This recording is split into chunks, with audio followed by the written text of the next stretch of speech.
তেলিয়ামুড়া মহকুমার মোহরছড়া বাজার সংলগ্ন এলাকায় প্রতিবেশীর আক্রমণে রক্তাক্ত অবস্থায় হাসপাতালে ভর্তি হলেন এক মহিলা।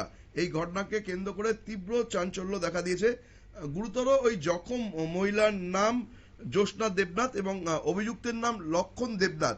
প্রথমে ওই মহিলাকে তেলিয়ামুড়া হাসপাতালে ভর্তি করা হয়েছিল, পরে অবস্থার অবনতি হওয়ায় তাকে জিবি হাসপাতালে নিয়ে এসে ভর্তি করা হয়। বর্তমানে সেখানেই তিনি চিকিৎসাধীন রয়েছেন। এই বিষয় নিয়ে কি বলছেন আক্রান্তের পরিবারের সদস্যরা, শুনে নেব তাদের অভিযোগ।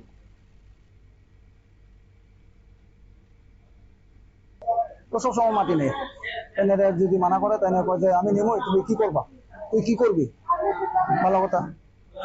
তো কতদিন যাবত চলে গেল, আজকে আবার হঠাৎ করে সকালবেলা তাই আরেকজনের সাথে কি কথা দিয়ে খুঁজা দিয়ে তাই কইতেছে, তাই রাগ উঠছে।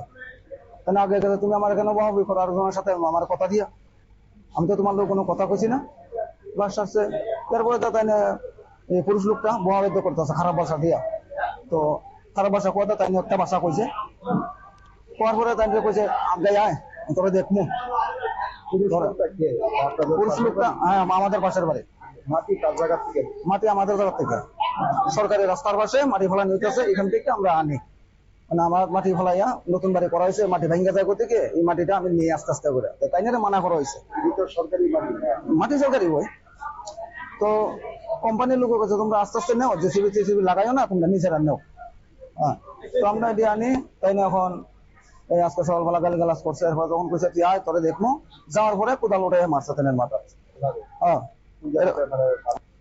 আমরা শুনে এলাম আক্রান্তের পরিবারের সদস্যদের বক্তব্য। এই ঘটনাকে কেন্দ্র করে মোহরছড়া এলাকায় যথেষ্ট উত্তেজনা রয়েছে।